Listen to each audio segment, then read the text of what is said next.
We made one 3-point basket in the entire game. It was the first shot of the game, too.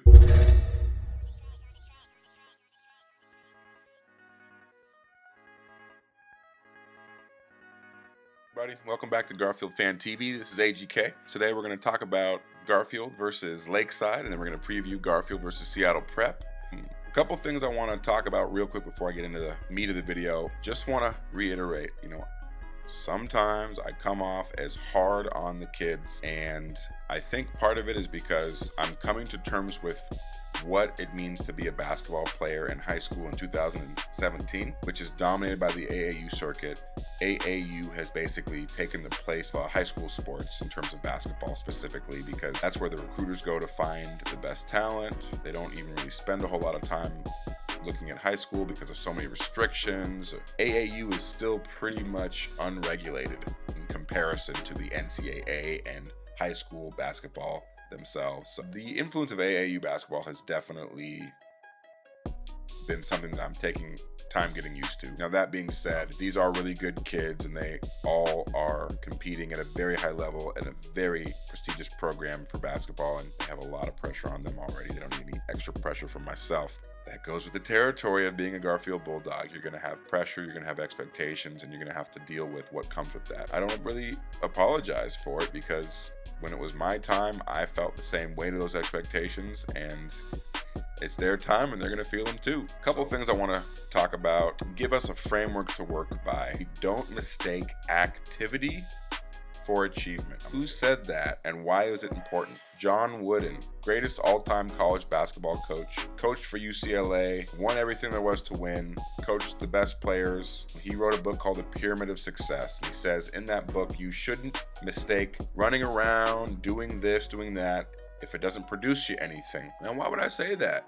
Well, the game against Bainbridge Island, we had a lot of activity, and the scoreboard showed that, but what did they achieve?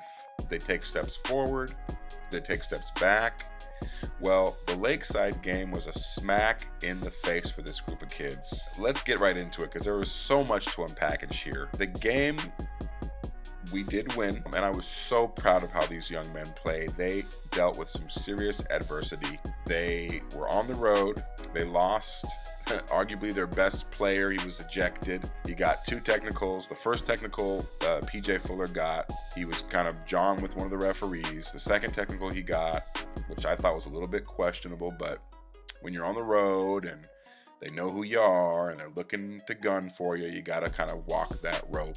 He dunked on somebody baseline, and he kind of looked over them as they were on the floor. And I mean, it is high school basketball. This isn't the NBA, and even if it was the NBA, he still could have gotten the tech. So the moral of the story there was, when you get one tech, you better mind your P's and Q's, because they're coming for you. Now, we also had Tari Eason, who's a 6th man. He's a backup for Duran. He was not able to play in the game because he had an administrative issue with his uniform. We were also given a technical foul because we switched jerseys and didn't report that switch to the officials in time for them to change it on the books. So Beauchamp got tech and had to sit out, and then he came back in. But Tari, the game was so close that we didn't even bother putting him in, because as soon as he gets in there, he's going to get technical foul for an administrative error because he wasn't registered. So we lost 2 players. That shortened the rotation, but I think it brought out the best in Jamon Kemp. Man, that kid is so athletic, so humble. I got a chance to talk with him briefly after the game and just let him know, hey man, this was your coming out party. I think he finished with 26 points. He had some amazing blocks.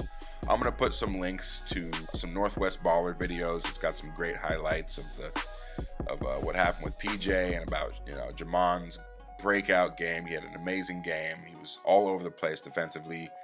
So Garfield, even though they won the game by 10 and they had these players that were disqualified for one reason or another, they were still not playing very well in the game. They only scored 9 points in the first quarter. Contrast that to the game against Bainbridge. They scored 36 points in the first quarter.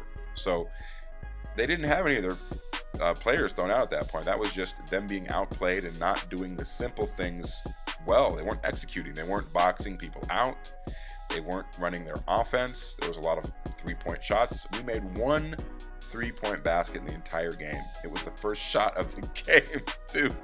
PJ Fuller's first three-pointer was the only three-pointer we made. It was the first shot of the game. We weren't clicking on all cylinders. Pierre Cockrell had a really off game by his standards. Beaucamp, he only had like 3 points the whole game. He was pretty much non-existent. Now, again, dude's a sophomore. We got to be realistic. We can't be expecting these underclassmen to really step up in those situations. But luckily, there was enough talent. The 2 transfers from Rainier Beach, Joe and Jarrell Satterfield, they balled out. They came to play. They kind of saved our bacon. They were all over the place defensively, especially Joe. That was really great to have those kids there and to step up.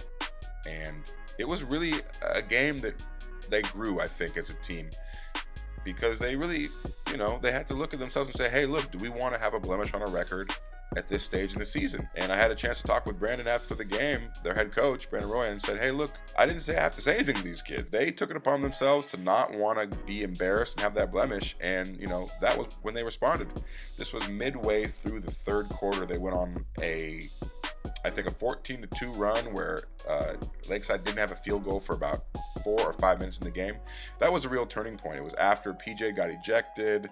We were just kind of hanging in there, but we were down by as many as 10 points at one time in the third quarter. Things were really up in the air until very late on in the game. I was glad that happened, because this team needs something to wake them up, to shake them up, because if they think that they have any hope of calling themselves champions at the end of the season, playing the way they have been so far this year, they've got some rude awakenings to deal with. And, I don't want to sound like a broken record, but you have to do the simple things perfectly. You have to be able to execute. You have to be able to rebound, secure the ball, make good passes, run your offense. These are all the things that the teams that we're playing against now, that we're in the meat of Metro, they all do those things better than us. We're still relying on our athleticism and our overall skill level to get us through, and that is great on the lesser teams, but that's not going to be enough when you start playing the upper crust teams, that we saw. Like the first game we played Cleveland, we were lucky to get out of that game with a win. My MVP for the game was Jamon Kemp. He was sensational. He had an amazing off the backboard alley-oop to end the game, to punctuate it. I've talked about it. This can be a really important year for his development. The guy could be absolute lockdown defender. He's athletic enough. He plays really good defense on the ball. He moves his feet. He can jump out of the gym. He's got all the tools to really do it. So it's just a matter of whether he puts it together or not. Garfield has a lot of things to work on. I know I've been saying this a lot, but it's true. I mean, they've got so many transfers coming in and out. There's a lot swirling on. Ed Chang is still injured. There'll be another person to fit into the team when he comes back. In this case, less was more, meaning they didn't have as many competing players, so they had to kind of focus in on the simple things. Again, it always comes back to the simple things. Playing defense, boxing out, rebounding, and making sure you're getting a good shot on offense. You're running your offense. Everyone knows that Garfield can out-skill and out-athlete these people. Can we out-think, out-coach, out-play, and out-fundamental these people? If we can do that, we'll be the best team in the country. Nobody has more talent, pound for pound, than this basketball team. Not Rainier Beach, not Franklin, not anybody. But getting these guys to have an identity and to buy in defensively and on the defensive rebounding, that's going to be a real challenge. We've got to preview a little bit of Seattle Prep game. Seattle Prep's a really good team. It's not going to be easy. They've got this kid who's like 7 feet tall. So they've got some really big, tall bodies. They're going to play disciplined. They're going to run their offense. They're going to rebound and box you out and do the things that, like running backdoor plays to get open looks on the hoop. And are we going to be ready for it? It's going to be a great game. That's happening Tuesday night down at Seattle Prep. So if you're around, check it out. Other than that, I just wanted to pop in and say hi to y'all and thank you again for watching. And if you like it, subscribe, hit the like button, share it, and don't forget to comment. Anyway, this has been Garfield Fan TV. I'm AGK. Till next time, peace.